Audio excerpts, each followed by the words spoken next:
Hi, it's Dorothy Guining with Scrapbooking Quebec. This week I'm joining the Punched Out Thursday to Die For collaboration. We share ideas every Thursday on what to do with your punches and your dies.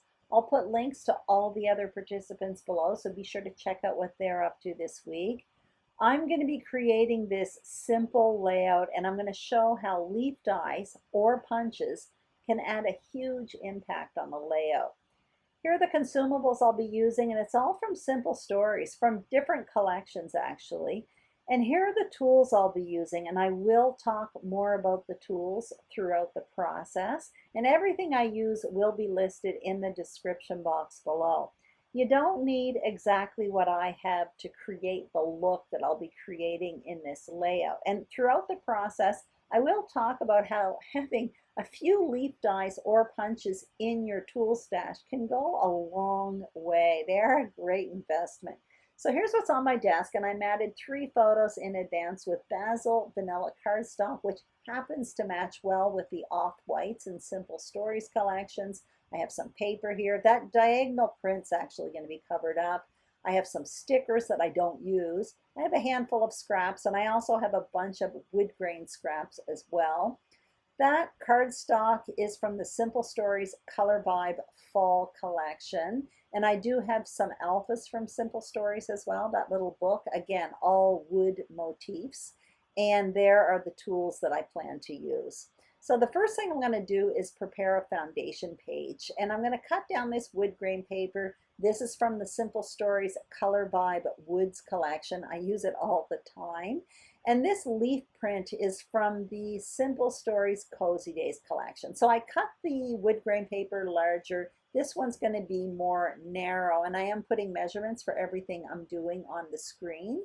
My plan is to cover up that diagonal print, and I just wanted a place to be able to adhere these 2 pieces. That diagonal print is not a paper I particularly like, so I don't mind covering it up. And I'm going to use a block of cardstock to place underneath the photos. Now, at this point, I think I'm going to go with the orange, but when I see it, I find it a little bit too bold for my taste. So I'm digging into the cardstock and I pull out this gold colored one, and I'm happier with it. The orange actually looked quite nice, but I'm the type of person that tiptoes towards color, and I found the orange a little bit bold in the big size, in a block size, simply because for me, by the time I add the embellishing, if I go too bold too fast, by the time I add my embellishing, I often find myself overwhelmed. So with experience, for me, for my style, I know to tiptoe towards color. It just works best for me. So you can see there, I'm marking that cardstock with a pencil, because basically what I did is I placed my photos on it and I marked with pencil where I wanted to cut it. I want it to fit like a nice photo mat underneath the 4 photos. And when I, or sorry, 3 photos. And when I place the 3 photos there, there is going to be an empty block. And that block will be filled up with a title and some embellishing later on.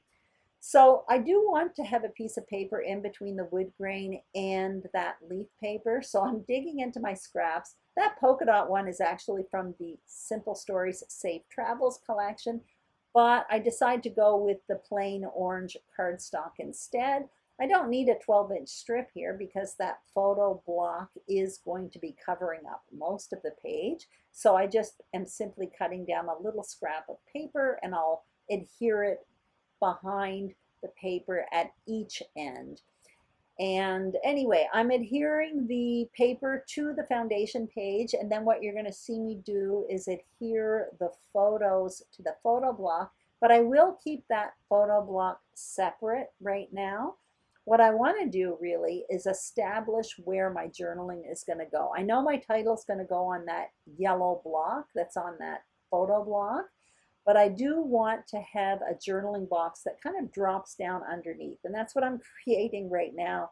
I have a die set, an old die set from Stampin' Up called Labels Framelits, I think. It will be listed below. It's really old. Anyway, I cut out a large label in that wood grain paper, which is the same that's in the foundation page, the top part of the foundation page. And then what I did was I dug into the wood grain scraps All the wood grain from Simple Stories, the flip side of it is either lined paper or graph paper. So I found myself some graph paper. I didn't have enough to make an entire label, but that's okay because you can see it's going to be tucked underneath that photo block.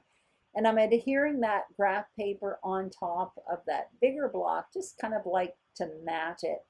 My plan is to tuck it behind that photo block, and now that I know how much space that journaling box is going to take, I'm okay to commit to adhering that photo block to the page. I also want to make sure there's enough space in the top left corner to create a fairly significant embellishment cluster there a little bit later on, and you'll see that.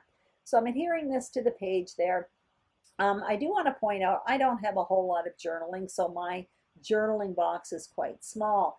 If you have more journaling, what you could do is the label or your journaling box could overlap the photo block as opposed to be tucking underneath it. Or if you had tons of journaling, you could replace one of the photos with a journaling box.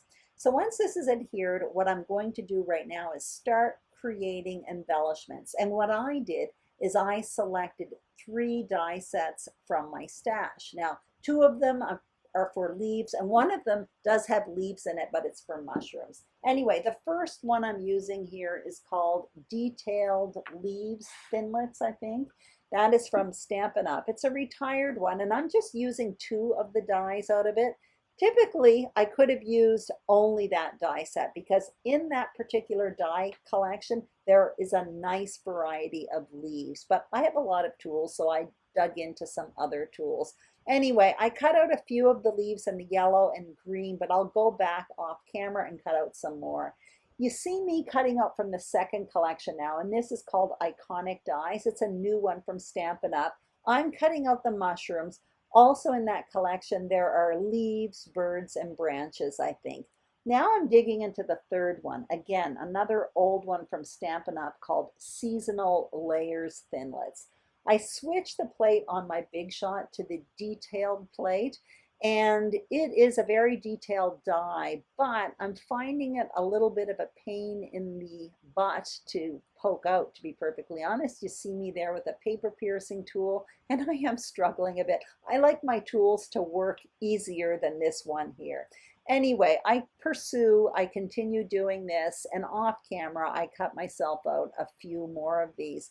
Actually, I'm showing you right now, I have a bowl full of these images that I cut out. Basically, I have 4 different images, and I cut out a bunch in each of them. And you see there on the right, there is a bigger maple leaf there.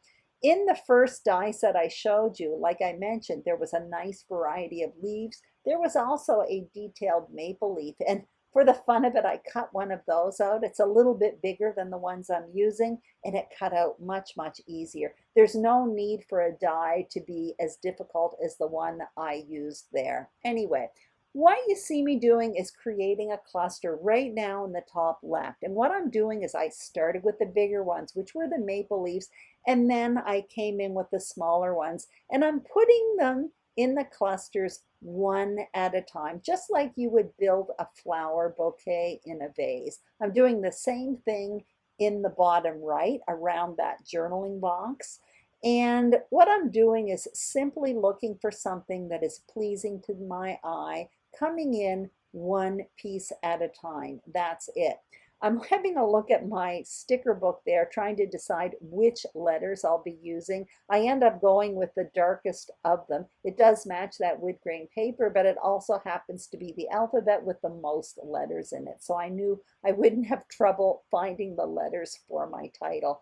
Now what you see me doing is coming in to adhere these pieces. So you can see I've left them in their spot, and now I'm just going in one by one, trying to respect the places where I have already placed them without moving them too much. And what I'm doing is I'm adhering with my regular adhesive for most of them, but for the detailed leaves, I'm using that adhesive called Sticky Specs. You see it there over on the left now. It's basically a sticky piece of paper that has cellophane on top. You put your detailed piece on top of the sticky paper, and it picks up the adhesive. You can also see in the bowl there on the right, I have this metallic thread. That's an old product from Stampin' Up. And what I'm doing is wrapping it around my finger. I do it later a bit slower if you're curious. I do it towards the end of the video. Anyway, I wrap it around my finger. I put a glue dot in the middle, and then I adhere it behind one of the leaves. And it just adds some kind of fun texture within these leaf clusters. And there I go in the top left, again adhering one leaf at a time, just having them sort of overlap each other. I just want to talk about these leaves a bit. I'm using 3 different die sets, but like I mentioned earlier, I probably could have gotten away with just that first leaf die set I showed you. There's a lot of different leaf die sets on the market with a nice variety, and you don't need tons of them in your stash, but you can see how they're fun to work with. It's autumn here, so there's lots of different colors. It's a great way to create a really fun embellishment cluster in the autumn with all the different colors, leaves, and the different kinds of leaves. Again, you don't need tons of these in your stash, but if you have 1 or 2 of them, they can go a long way. That's why a lot of what I'm using here is retired. Even though the new ones come out, I don't buy them. Although I might have to replace that one that I used at the end that I was having trouble poking out, because I don't like having trouble with my dies. Typically, most of what I use works really well and it's very easy to use. Otherwise, I don't use it. You can see there I adhered my title, Fall Fun, with those alphas from Simple Stories, which are super fragile, by the way. I started adhering them on camera and then I stopped. You have to be really careful with those alphas. I particularly like them. Each one of those books has 18 small alphabets in it, and I find them very useful, but they rip easily, so you have to be very careful. You also saw me go in there with some more of that thread, that metallic thread from Stampin' Up. I wrapped it around my fingers, and now I'm just adhering it in a few other spots in that cluster at the bottom right, just to add a little bit more visual interest. But honestly, I don't have much else to add to this layout. That is it. It came together very, very quickly. I find the different leaves adhered together in a cluster have a huge impact on a page. It's fantastic for fall, but honestly, you can use them for any time of the year. And it doesn't take many of these dies to have in your stash, really. You just, a few leaves go a long way. Anyway, I hope you enjoyed this video. If you did, please give it a thumbs up.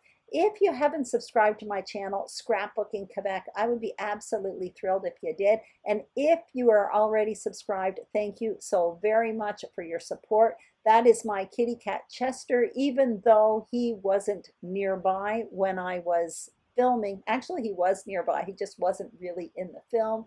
He ended up taking off with one of my dies. He was very close to me. Anyway, thank you so much for watching. Have a fantastic day, and I'll see you soon on YouTube. Bye-bye.